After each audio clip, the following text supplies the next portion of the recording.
Let's open with the word of prayer.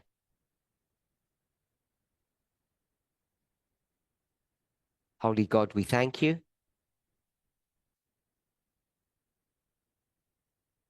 We ask that you would guide, direct, and bless us in this study.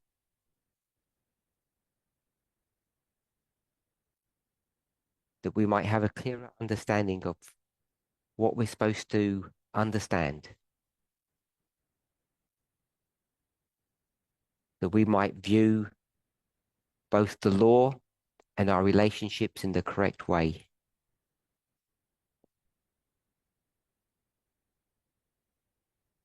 In Jesus' name, amen.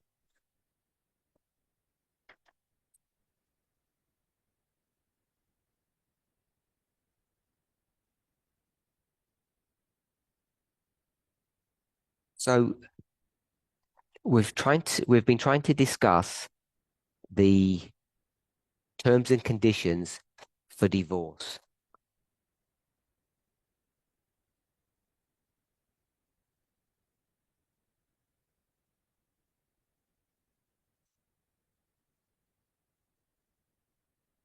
And I think we've agreed that death is a valid reason.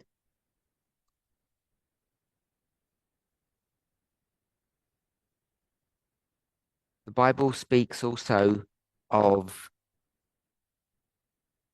I'll call it adultery.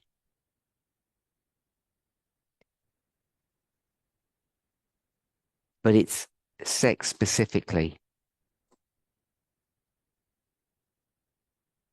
And the reason for that we've identified it as sex specifically,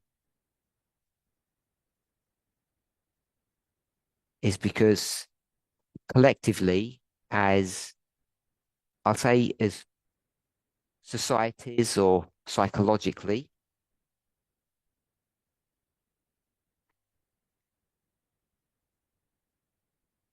we've come to understand that adultery is more than just the physical.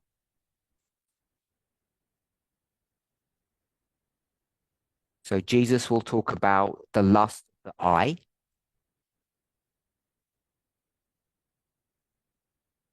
looking upon somebody,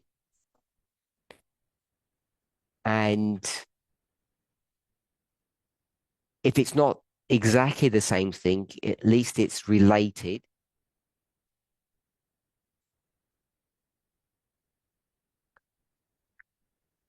So I'll put the eye, that's what Jesus says. And then I'll put something that today is discussed, the emotions. We discussed this last year. This is the subject of emotional adultery. So I presume that's not a new concept to any of us. So it's very hard to divorce somebody over the eye.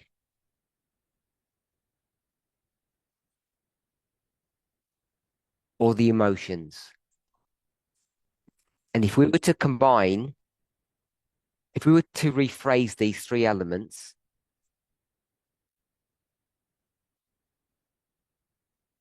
we could condense them into what?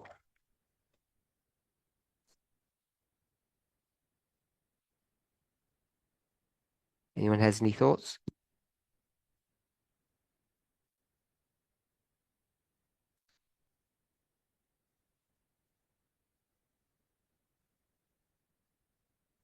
Sex is what? Okay.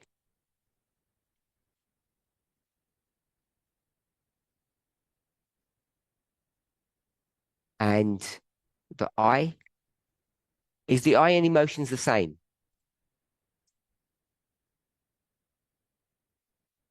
Could we make them the same?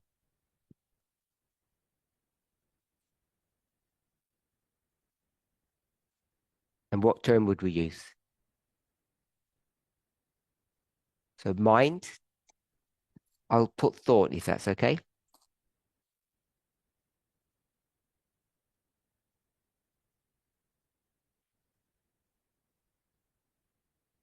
So we have physical adultery and adultery of the mind or thoughts.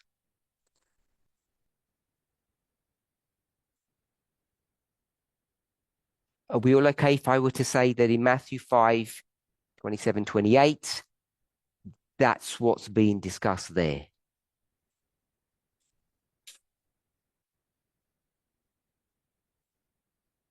You okay if if I expressed it that way?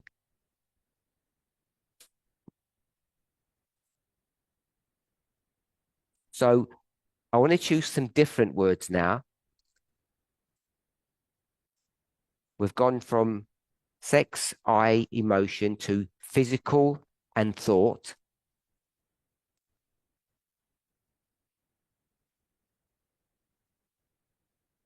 So this is the issue that Jesus is going to address in Matthew 5. He says, you've heard that it's bad to have sex outside of marriage.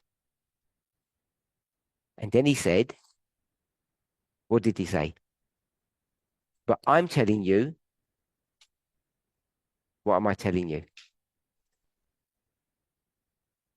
Do we need a mic or I'll just repeat that. If you think about, I was going to say, if you think about sex, that's bad. We okay with that? It's just sort of phrasing it that way. So when Jesus says you've heard, I want to put something connected with the physical. Jesus is going to say, you've heard about the physical, but I want to tell you about the thought. Are we okay if I express it that way? And which is worse, according to what Jesus said, in your opinion? The the physical, or I call it the act, or the thought? So Gloria said the thought. Anybody disagree with Gloria?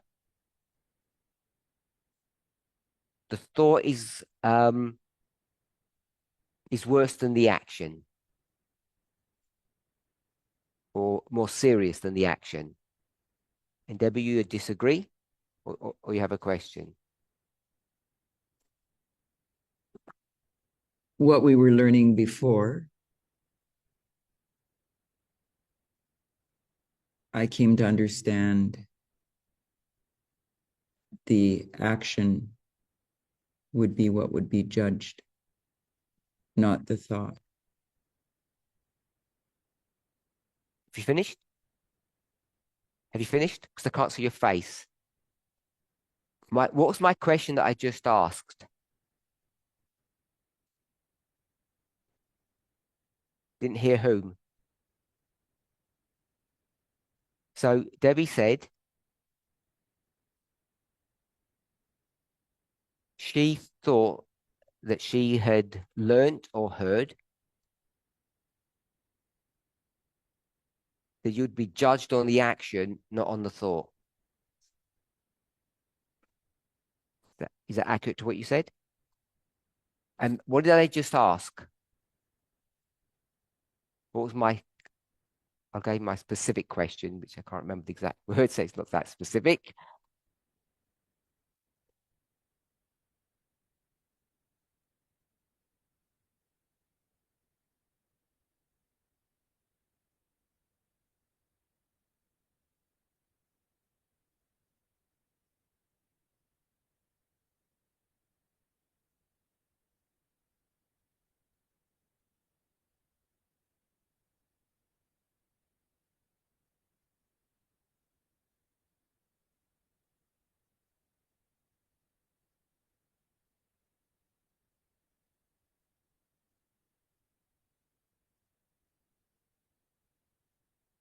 What is worse, the physical or the thought?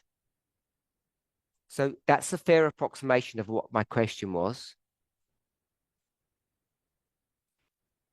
And Debbie subtly changed it, my question, to what you'd be judged on. I asked which is the worst. So in your minds, you might think worse means judge. So I guess that's what Debbie was thinking. So if you can try and not use the word judge,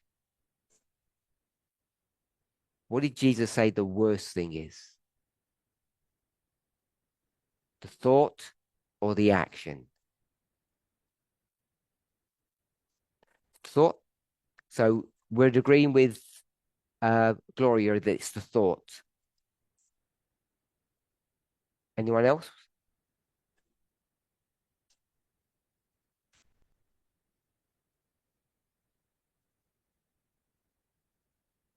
I think worse is the act because that's what hurts the woman. I'm not asking what you think. I was asking you what Jesus thinks.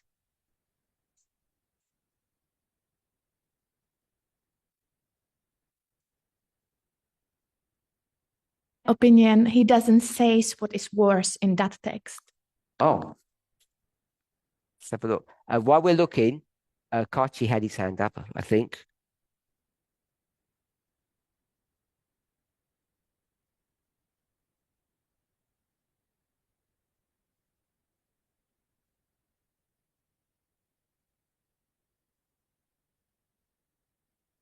My hand up, disagree with Gloria, so that was for that. Carry on. Right.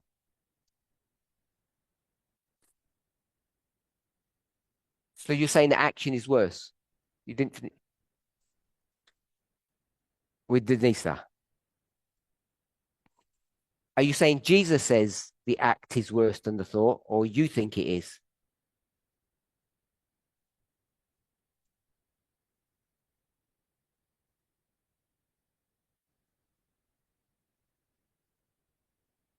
From the text, I'm not sure what Jesus thinks or says.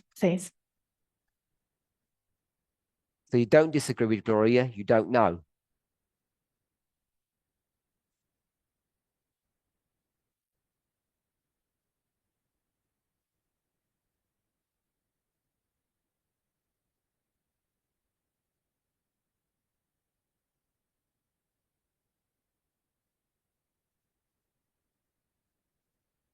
Gloria has said that the thought is worse, and I just disagreed with Gloria.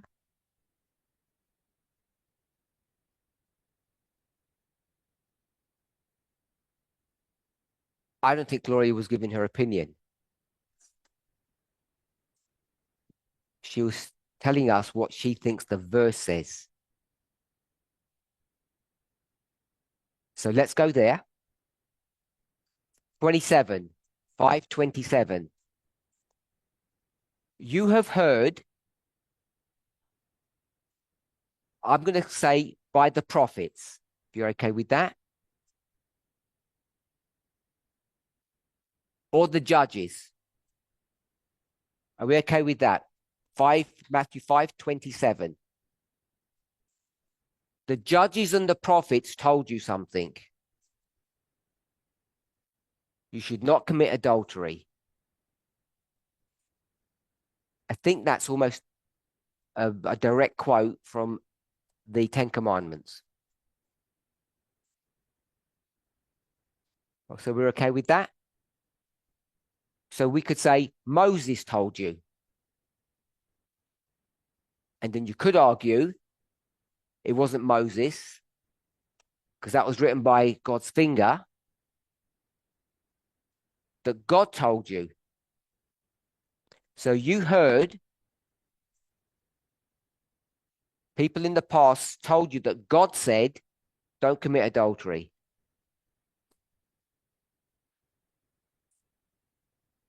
Are we all in agreement who that God was? So I'm going to say that God was Jesus. Does anybody have a different view? That it wasn't the Father, that other God. It wasn't the Holy Spirit. It was Jesus that was on Mount Sinai. We all okay with that? So you heard me, Jesus, because I'm here now, telling you not to commit adultery. And then he said, but now, verse 28, I'm telling you, second time, because I've already told you before, the verses aren't framed that way. They're framed as two different people.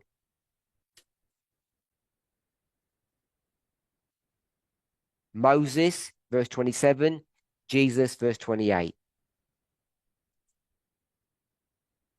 But the reality, it's Jesus in verse 27 on Sinai and Jesus now on another mountain. Okay. But I'm telling you that if you look on a woman in the wrong way, you've already committed adultery. And it says in your heart.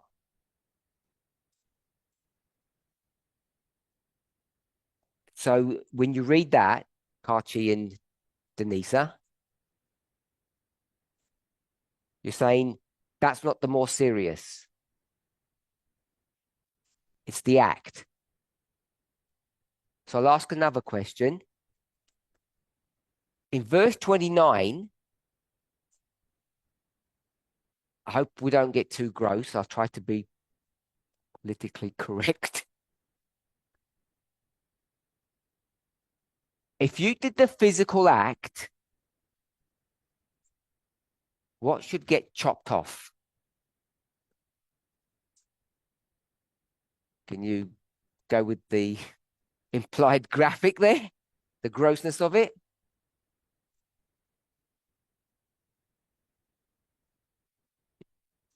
You have illegal sex, so you get it chopped off.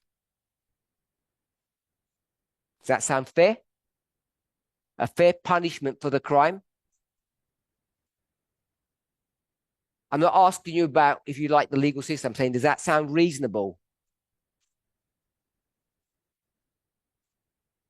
If a man uses his genitalia in the wrong way, cut it off so he can't do it again.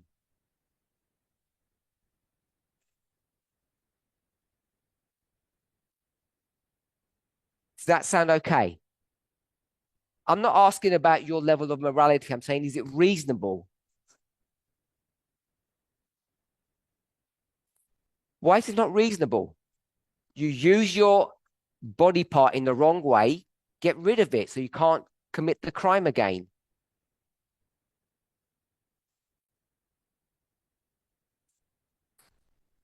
We know Jesus doesn't say that. What did Jesus say? Because you don't have a problem with what Jesus said now.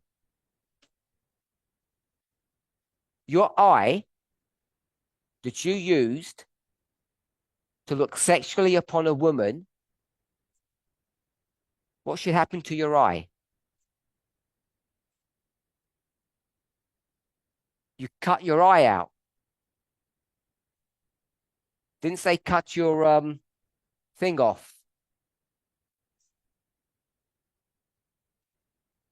So which is the worst? The looking or the action? Because it tells you what the punishment should be. You chop your eye out, not your other body part.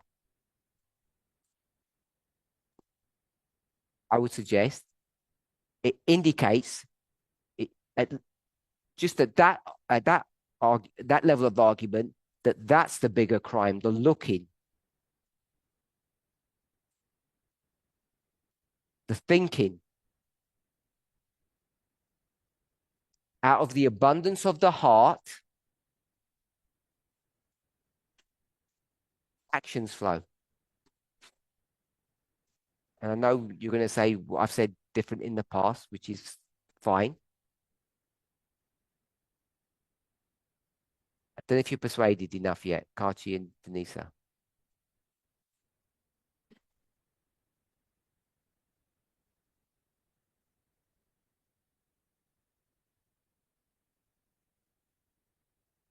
The question was, what is worse? And I would ask, for whom?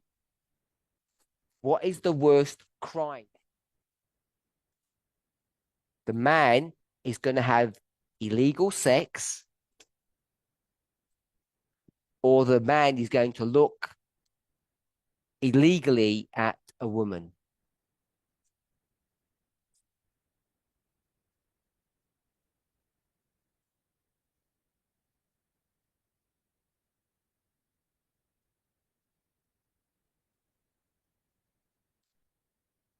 Act.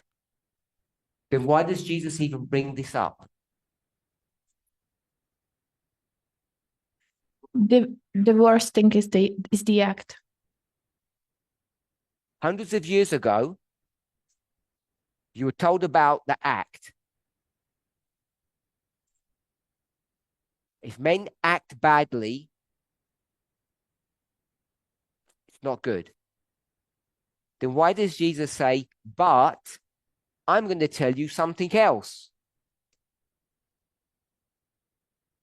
If it's not worse,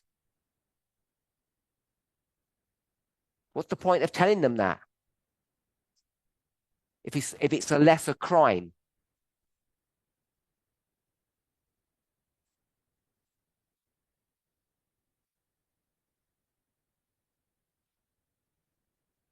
Even say that it starts already at the thought,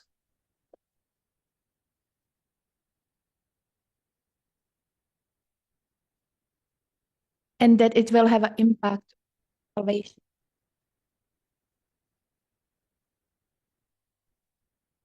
And that it will have an impact on our salvation. I don't want to get into salvation, because I'd suggest that maybe you and I don't understand salvation very well.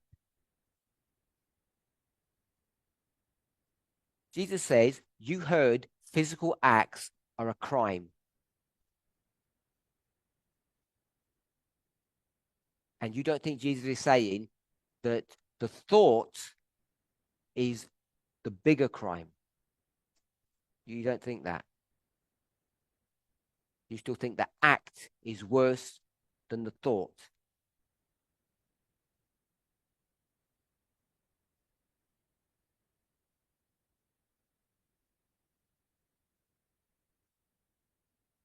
In my opinion, it's the same, but he's just showing the roots of it.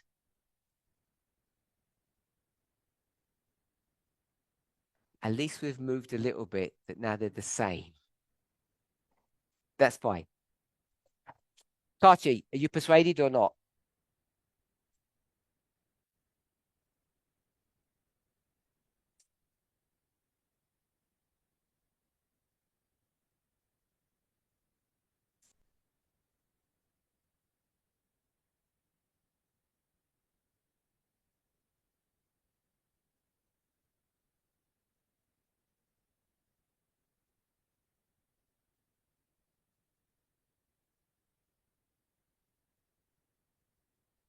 I think Jesus tells them this because he wants to think,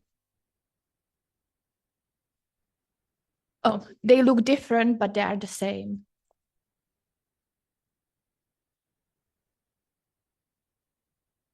So they're as bad as each other.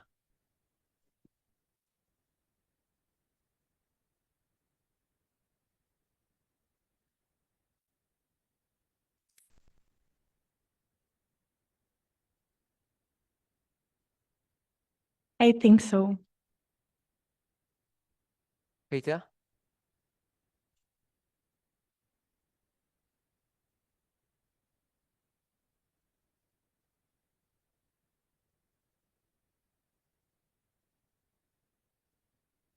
In the verse is said that the adultery is in our heart.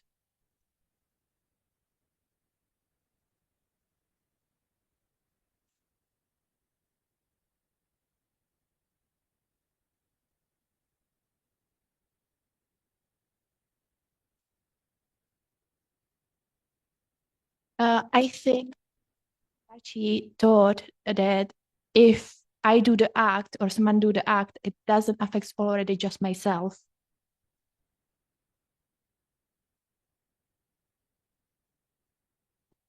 We don't care about the other person. And in this, it's worse. We're not bothered about the other person.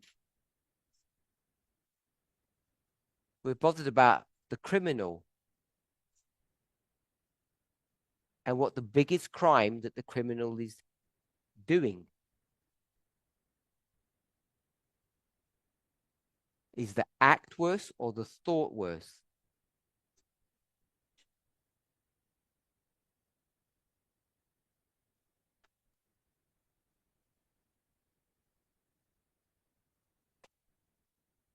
Then it's the same. It's the root, as she said. Peter?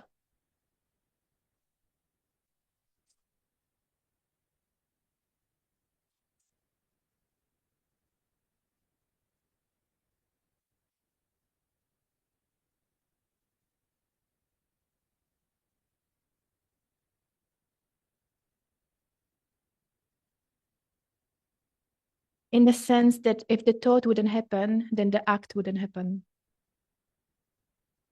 It's worse. And that's why it's war. That's what I would have thought, and I think that's what others are saying. It's the root. The root of the problem is the thought. If that's the root of the problem, that must be where the issue really lies. Isn't that what the term radical means? You can be a feminist and, trim the flowers, but it doesn't address the root problem. And isn't the root problem the real problem?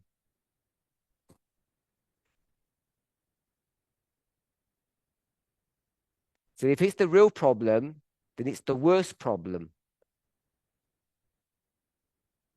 Okay, we're in agreement then.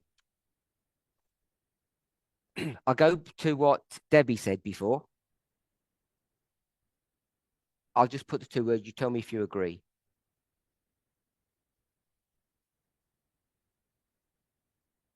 Forgotten now. I remember that word.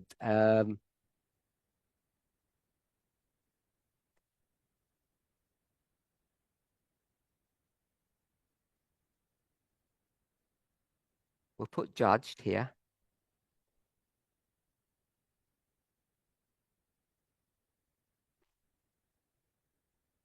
Won't put judged.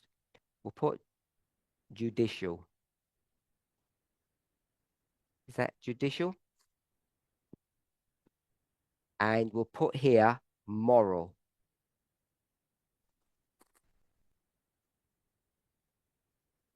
So the moral is the worst crime. That's what the issue is, the morality.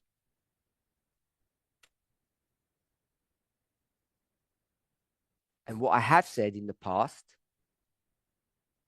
that you can't be judged on your morality.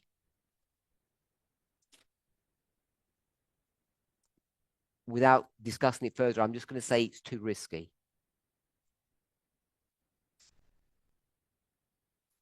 But you can be judged on your actions. And that's why the judicial act we'll put law here as well. That's why the law targets the physical.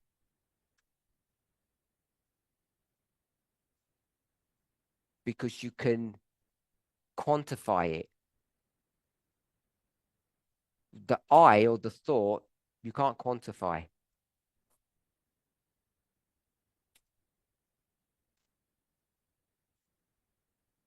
We all know that none of us can judge people's thoughts accurately.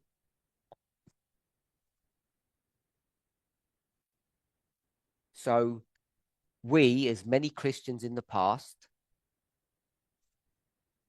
developed a model that said something like the following. God will judge the heart, the thought, the morality, and the reason we won't do that is because we can't do that. So, because that's where the real crime is, we have this idea that God's going to interrogate your brain, then write all the thoughts down so everybody can see them, and say, this person will die because they thought adultery. And there's no proof for it. But we'll trust God because God doesn't make mistakes. That's kind of how most people's theology works.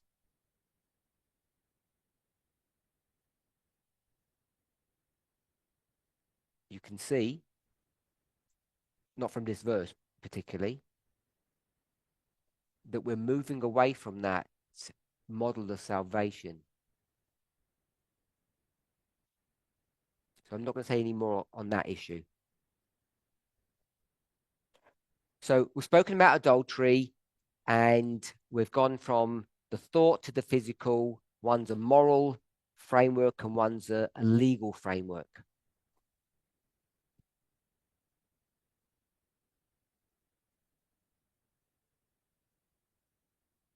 And in the Old Testament, Jesus says, you heard in the Old Testament that it's the legal framework that's the one that you should be concerned about.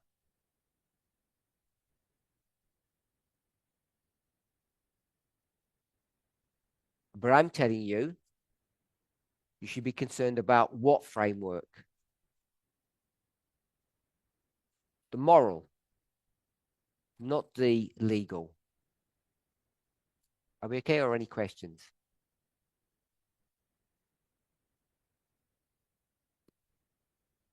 So I've asked the question, why adultery? Why is sex, illegal sex, the grounds for divorce and nothing else?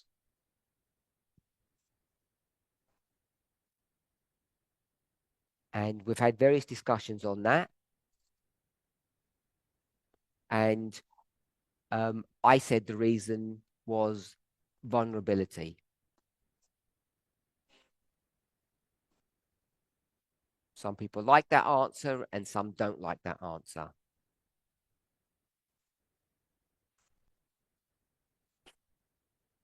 I'll repeat the question I've asked in the past. Why not money or theft?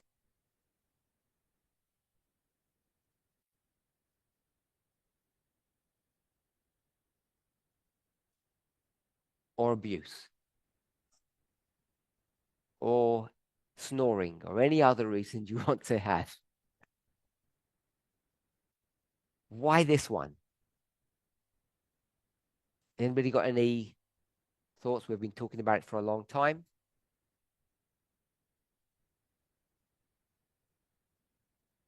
Good. Nobody has any thoughts.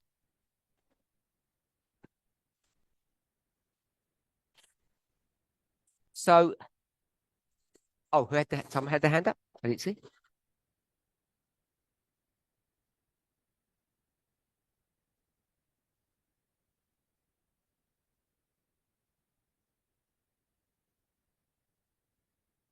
Esther, before you say anything, tell me what my question is and then answer my question, please.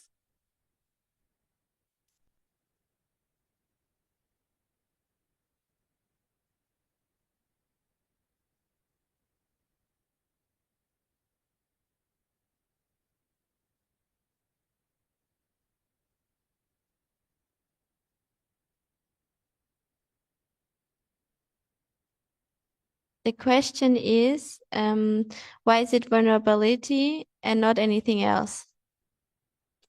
No.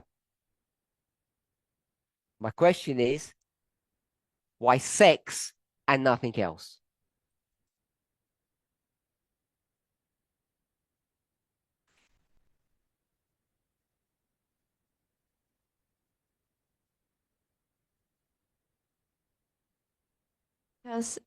Because human is okay, ik moest nog maar weer doen, sorry.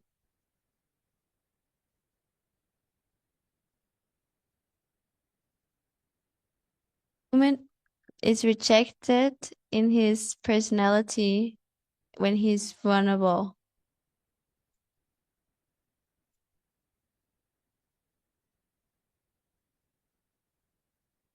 He didn't get your answer.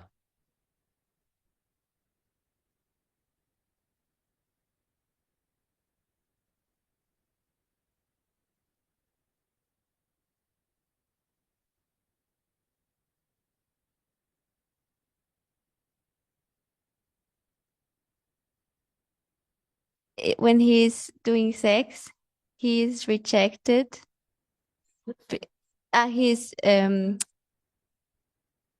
He's hurt or vulnerable, and that means that he's rejected.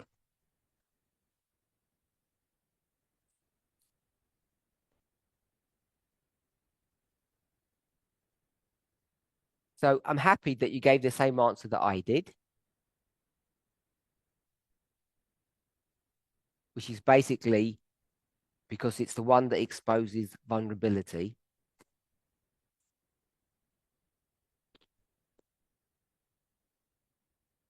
But that's not a good enough answer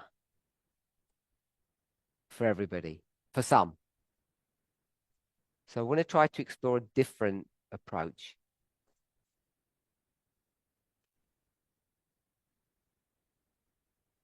Anybody?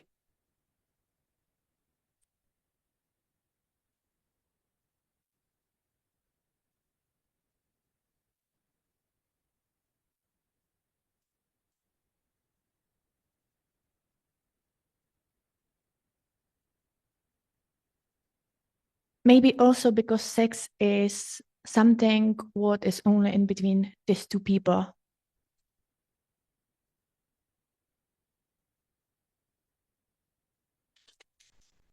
That it's close circle.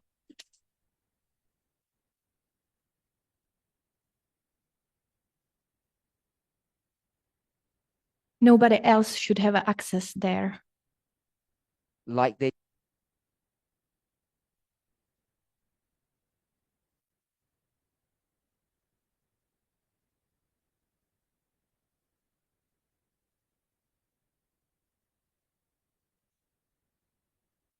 Also not, that's true, yeah. but you can't get divorced for stealing.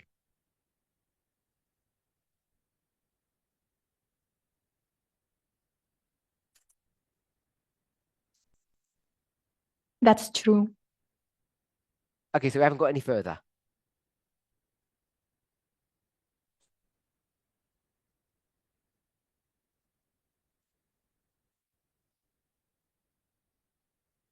Desperate to hear now. But I still feel that between the bank account and the sex is a difference. I feel there's a see. difference between sex and bank accounts. But we need to explain what the difference is. And that's where we're stuck. And you haven't given me anything. Okay, Marco. So someone asked, can I repeat the question? adultery, the annulling of this relationship. Why only sex and nothing else?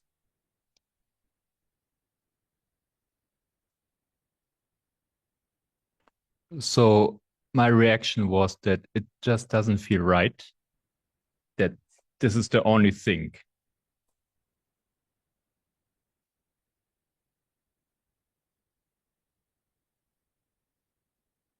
But like most, I think I've been struggling finding situation that would permit the situation. You don't understand, you got to tell them. And one thing that I thought could be Didn't understand your last comment, by the way.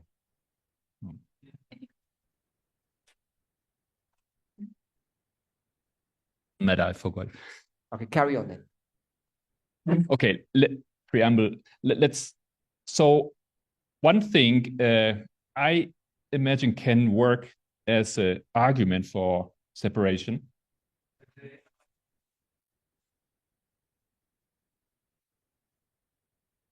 is if people become different people after marriage.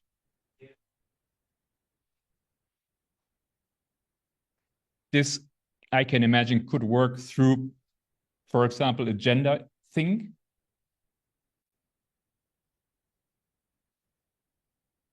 Discovering that you are not the gender that you thought you were.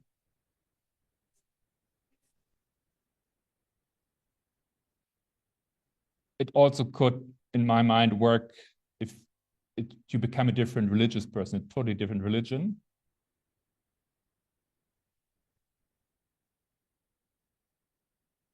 Or living together and family just doesn't work any longer.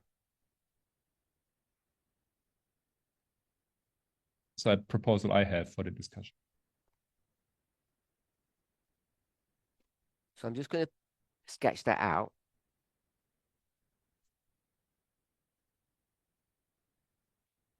So these vertical lines are subsets or examples of divorce.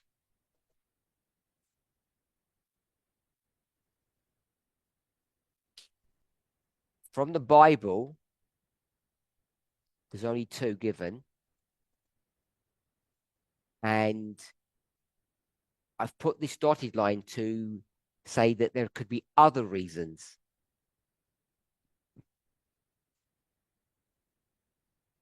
And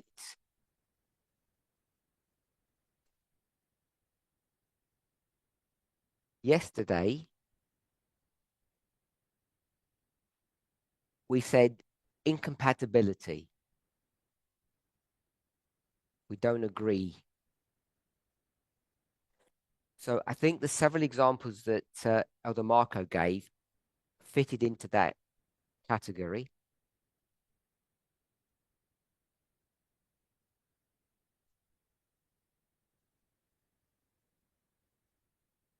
When we married, we both thought we were heterosexual until we realized we weren't.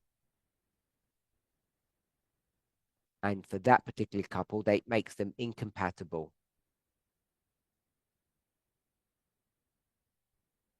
When we first married, we had very similar worldviews, and then they changed.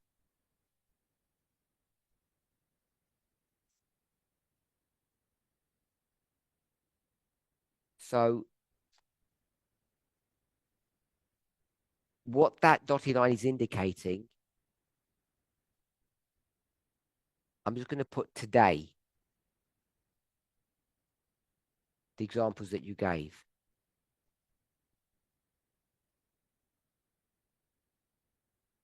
But my specific question is, why does the Bible say only sex? It doesn't say if you realize your true gender or any other reason.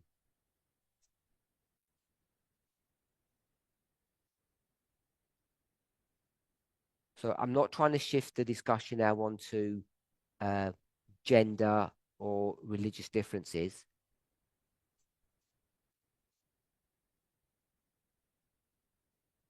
What I want to do, if it's possible to do it,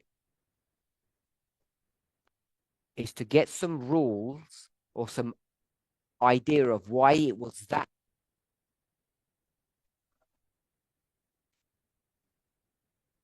So that we can, so if we're going to make some changes, if we're going to add some other reasons, we have some good argument.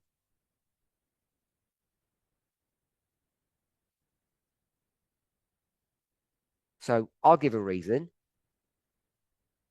In the Bible, it's only sex because they're ignorant people, uneducated brutes. And because we're clever today, we can come up with many different reasons why you can divorce.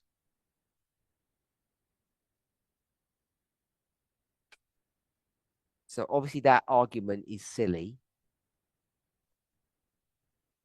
But I wanted us to see simplistically why I think we need to do this.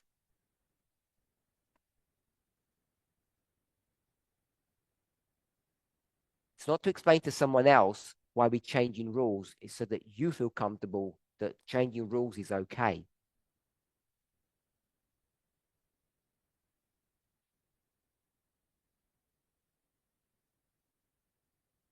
Is that okay? Why are we doing this?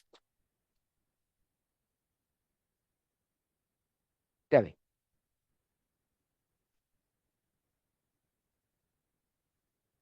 I'm still trying to understand why vulnerability is not a good enough reason.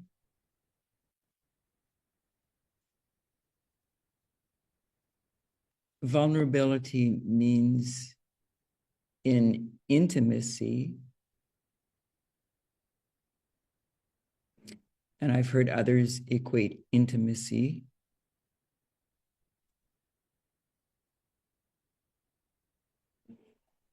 into me see. In You got to be careful with me. the translation might not work so well. Yeah. In English, in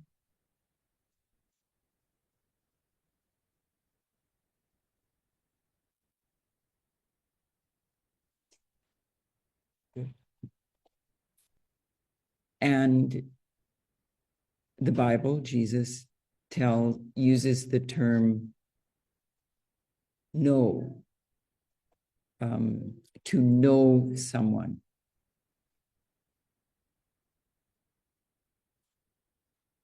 Which means have sex. So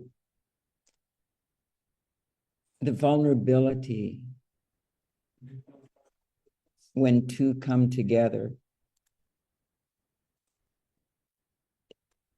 it's part of their identity, who they are, that is being revealed. And if that is betrayed,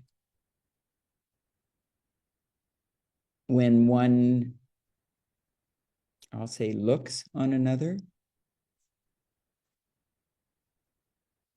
or has sex with another, it's a betrayal at the very core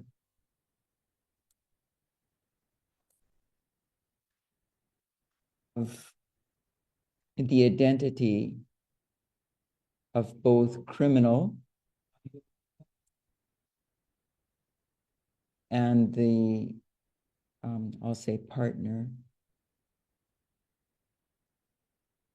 hurt by that betrayal.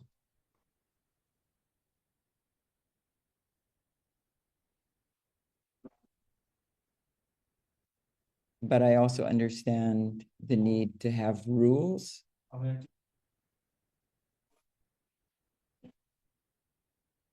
So maybe vulnerability isn't enough.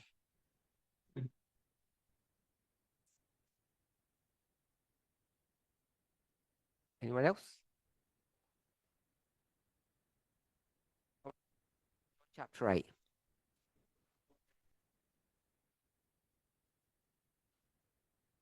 Jesus is in the Mount of Olives.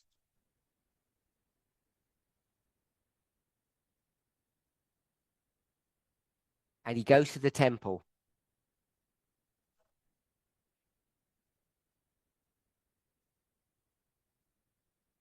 Can't translate that? Is the problem? Got to focus on me, not on the Bible. The Mount of Olives. In the morning, he goes to the temple. And there's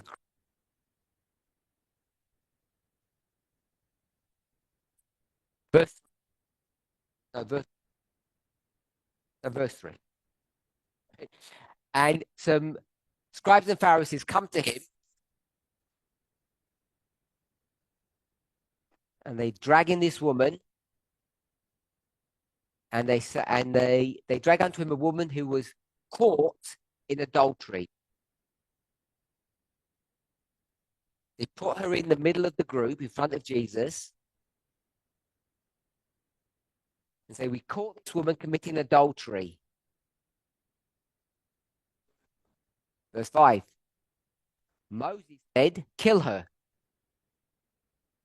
What do you say we should do with her? Okay, so we'll just stop there.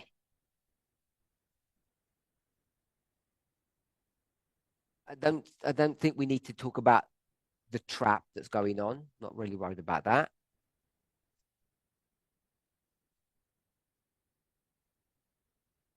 How does all this work? We know why they're doing this. Hopefully. They're under Roman rule, and it's illegal for anyone to kill people except the government. The government takes you to court and can kill you.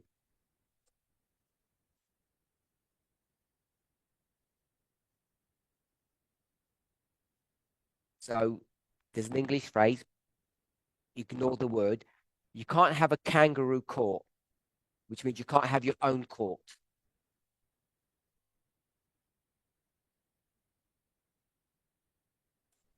It's illegal for Israelites to kill people.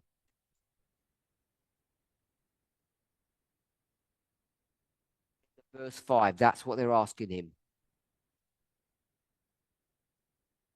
Our law says kill her. And in parenthesis, you know what I think? So Jesus, who do you bow down? What's the choices? You bow down to Rome or God? You bow down to God or Rome? This is classic Sunday law questions.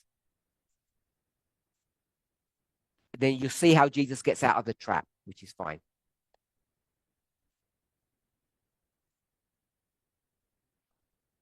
Committing adultery, stoning or death. Yes? So we're okay with that. So we're in John chapter 8. And I'll say verses 3 to 5. So it's adultery. And the punishment is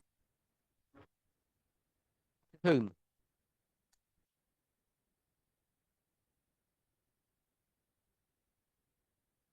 Woman? So in the story, but that's not the legal framework. If it's adultery, let's step one back. Who's whom? We have a man and a woman.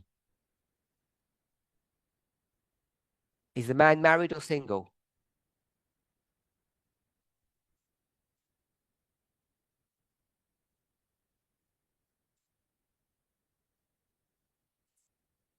It doesn't matter. Single or married. It doesn't matter. The woman, is she single or married?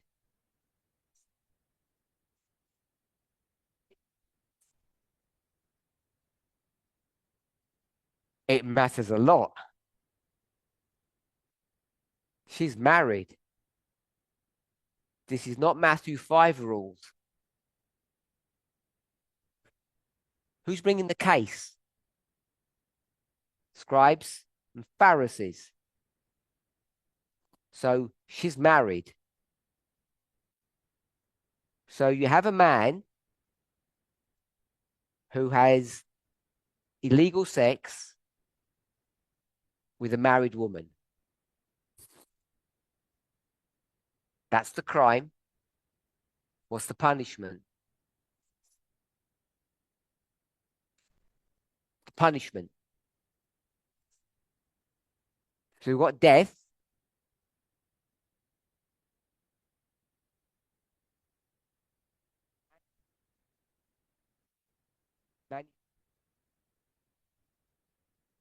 You're free?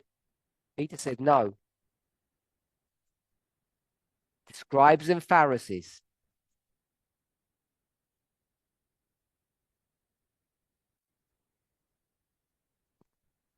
You don't know, Peter? Yes. He will die. Die? You know, because they said, Moses said, both die. This dynamic is one thing, that the sex was consensual. They both agreed. Are we okay? Okay, Denisa? If it wasn't consensual and he raped her, then what's going on? What's the punishment then? Rape. Does the man die? Yes. Does the woman die? No. That's good. Question? One sec. We'll wait for the mic. If the woman was single, what would happen to her? There.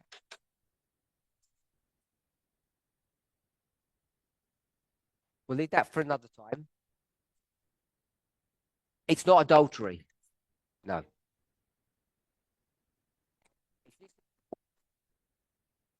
Essentially, she's innocent.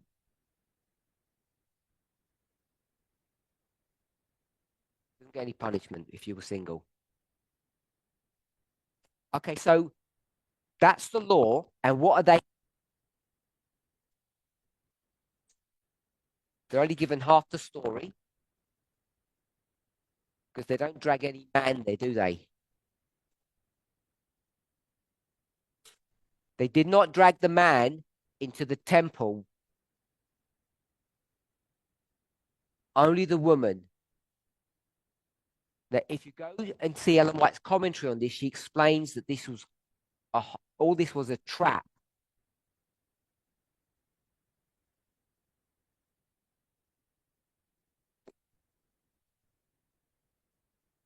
What we're addressing is that legally, there as well, and both should be killed. So, sorry. Legally, both are supposed to be killed, and they don't bring the man there.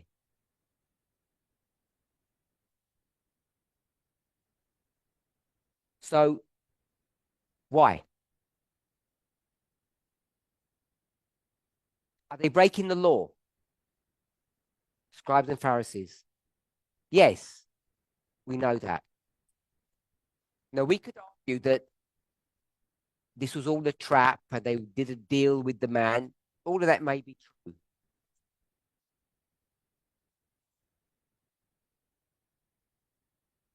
Back then, it may surprise you to learn that it was a man's world. I know that's hard to believe. In God's church, that it's a man's world, but it was. So it was pretty common. Forget that this is a trap.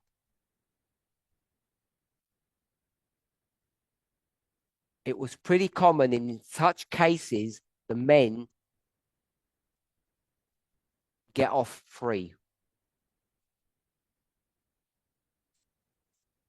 And they would target the woman. Not much has changed in 2,000 years, has it really?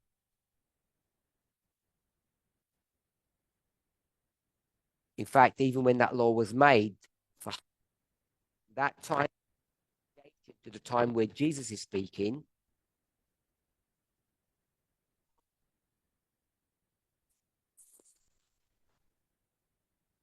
men tended to be not prosecuted, not punished in these situations.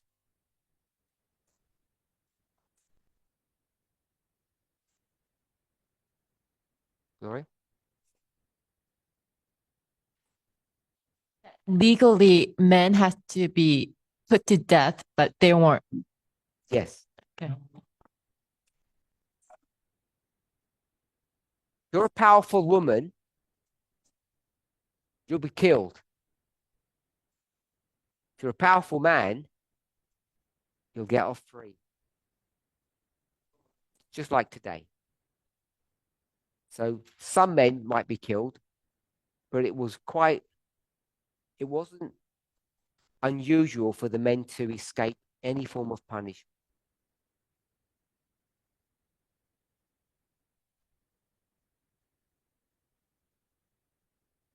It's an illegal argument, but they could. She was like Jezebel, tempted me and I couldn't help it. Or the one that we like today, men will be men. All illegal arguments.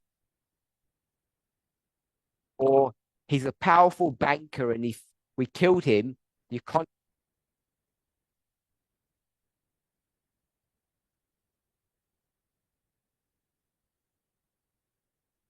He's a powerful banker and the economy would collapse.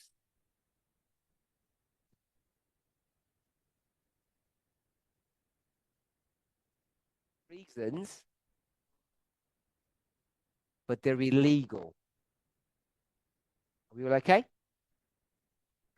So we went here not to analyze the law particularly, but to say even though there were laws, they weren't practiced according to the law. They weren't put into practice as they should have been. So I want to put that, I guess, in the record. So I want to go back to the creation of patriarchal systems. How did that happen? I've suggested 3 elements.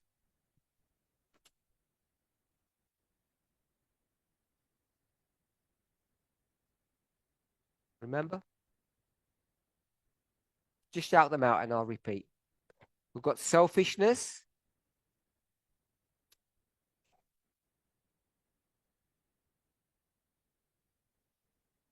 So I'll put childbirth.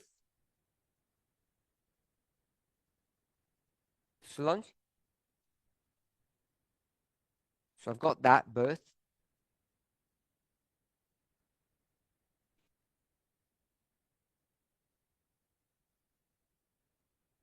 So that's give birth. And then we said the economy. And we mean agriculture. So then I mentioned a book called The Patriarchs by Angela Saini. And what does she say? She says it's fragile. What else did she say?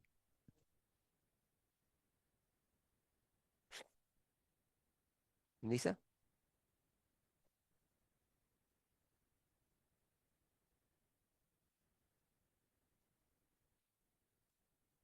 That the patriarchal model has created because of the agriculture. Yes, that's pretty much what she says. Now I don't know if her actual career is the following, but she uses, I'm going to say she's an anthropologist, or she uses anthropological arguments, which means she believes in evolution, simply put.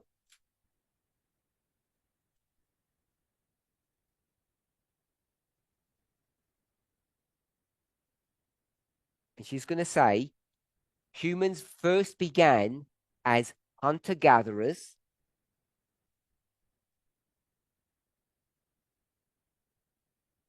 and then they went to an agricultural society. And she'll say the evidence indicates in the hunter-gatherer dispensation, there wasn't so much patriarchy, didn't really exist.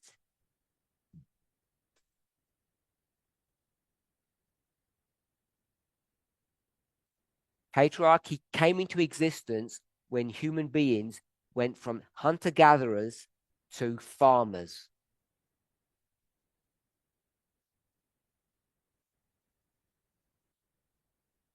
So if you can work through the mental gymnastics of going from an evolutionary argument to a biblical argument,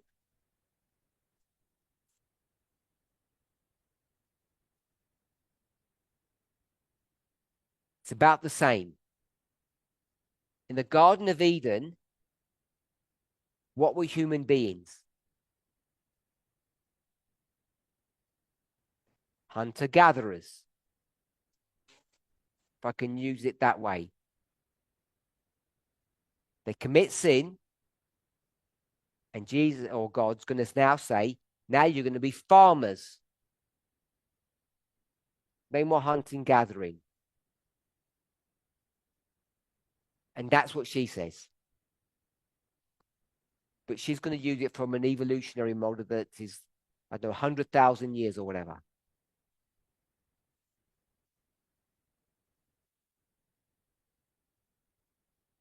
Knowing those differences, do you feel comfortable in using her arguments? I do. You have to ask yourself that question. So I've tried to show that whether you have our biblical model or her evolutionary model, they both work the same way.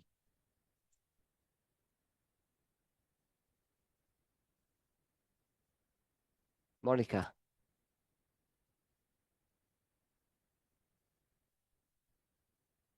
I just wanted to answer to the question that you asked.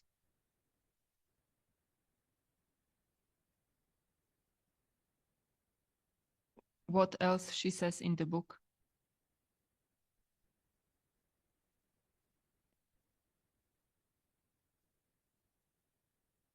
I wanted to say that she says that there are societies that do not function on patriarchal model.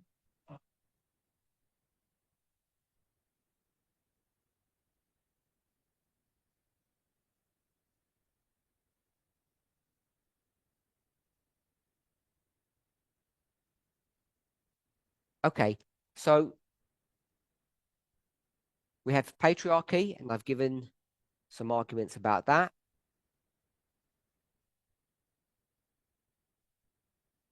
I recommend you read her book. And I've given a sort of a brief overview of her perspective.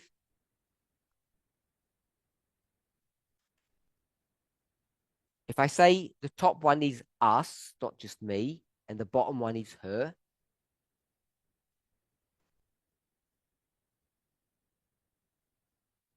what we all agree on, us and her,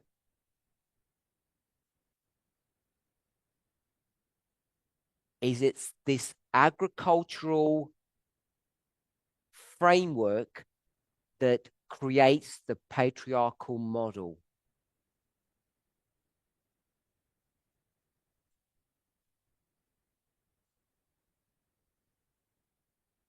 So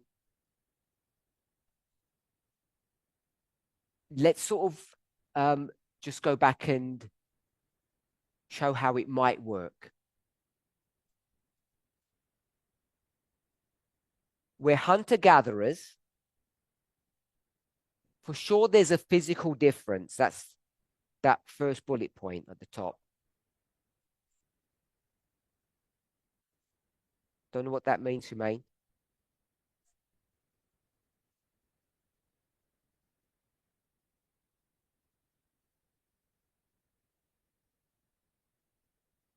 So Saini is going to go from people who hunt and gather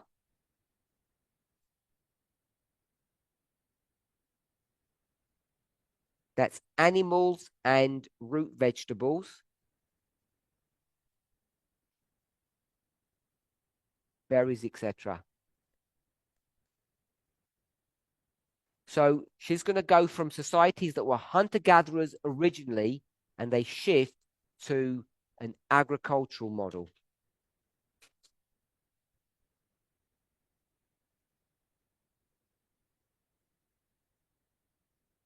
What's the big difference between the two? What's the difference between a hunter-gatherer society and an agricultural society?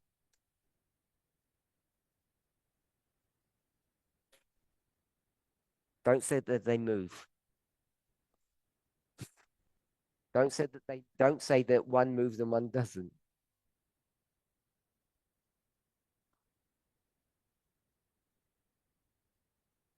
Debbie.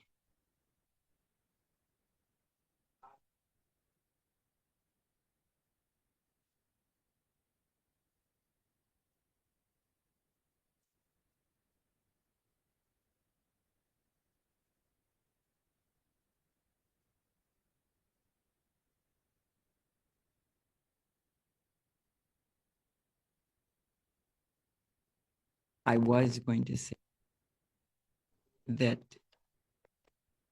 agricultural model means remaining stationary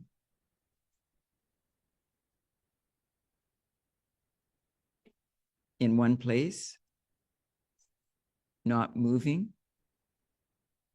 So I fell into that trap. Anyone else? Somebody had their hand up? So in a agricultural model, you have to put a lot of work because there's no food. Thing starts from a seed. You have to work with the soil, the water, and you have to pick all the vegetables and fruits.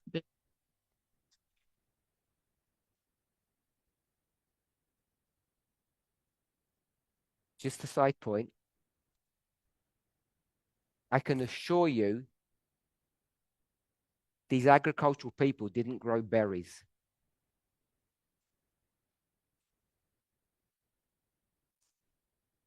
That's got nothing to do with our discussion. Just that they don't grow berries. They're a waste of time. Denisa.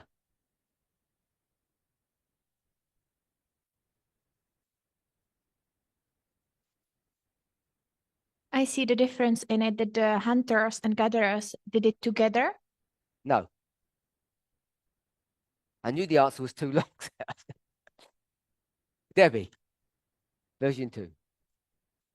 Yes. I would say the physical differences. No. Now I've run out of time, so I'm being more pressure. You can leave it up. Tamina. I'll give the clue in a minute. Then Wealth was handled differently. sorry. Wealth was handled differently.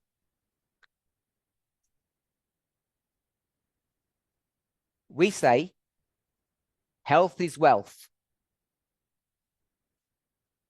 They say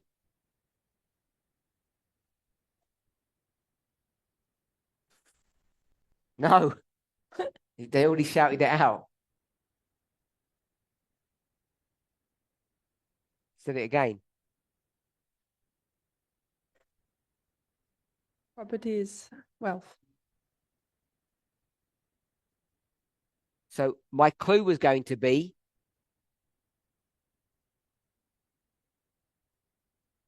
intergenerational wealth. So intergenerational wealth is what Debbie just said.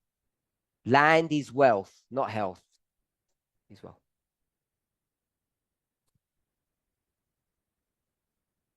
That's what changed. That's what creates patriarchy. When you're a hunter-gatherer, if you go to like native Indians, North America, or the native people from Australia, sometimes they're called Aboriginal people.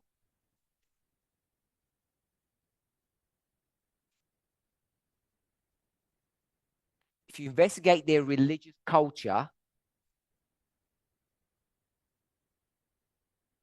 who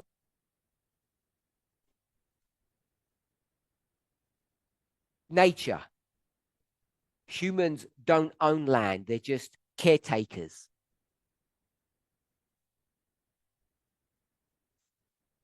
Go to Africa, you're born, you die, and you just wander around the place after animals and berries, and fruit, vegetables. No one owns land.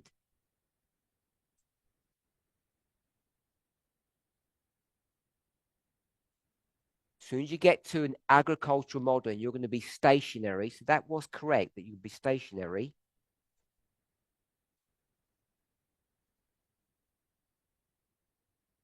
Now you begin to get to the place where you will own land. And what happens when you start owning property?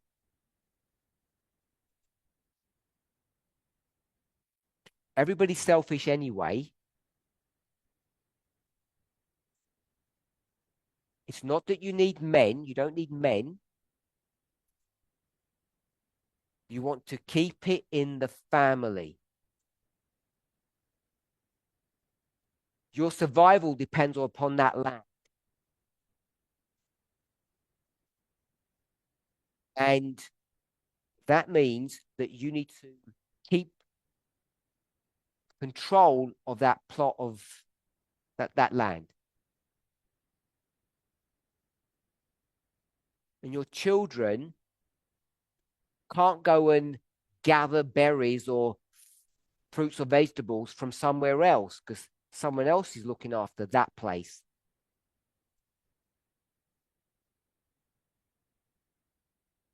So as soon as you go to agriculture and you settle down,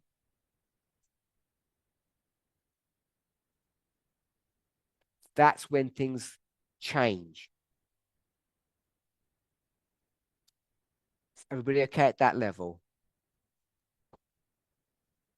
So what we're going to try to do is to take what I've said, which I've already said before, nothing new particularly,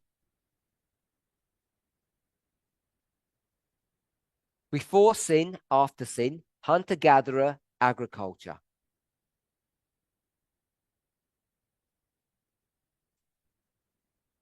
So now we're in sin, which means we're going to do agriculture. Or if anthropologists will have their own argument, get to the same place. What's the connection between agriculture and sex? That's what we need to try to understand. The relationship between agriculture and sex. When we say sex, we mean illegal sex, which means adultery. Because people don't like the argument that vulnerability is sufficient.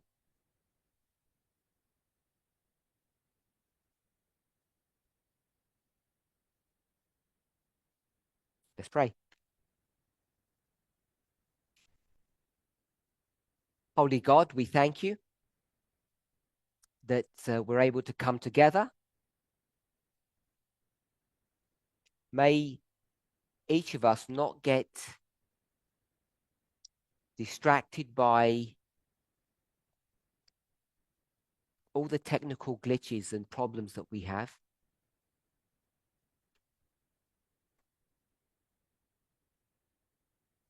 May each of us be able to work through those issues and to remain focused and to remember why we are here. It's the truth that sets us free. This is the one place in this planet that we can receive the truth and understand it.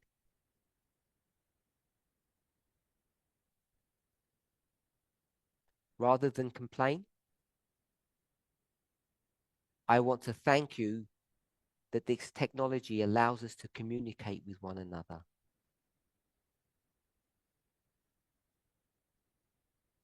Thank you for the blessing of being here in person and online. And help us to have a clearer understanding of our humanity and the development of relationships. In Jesus' name, amen.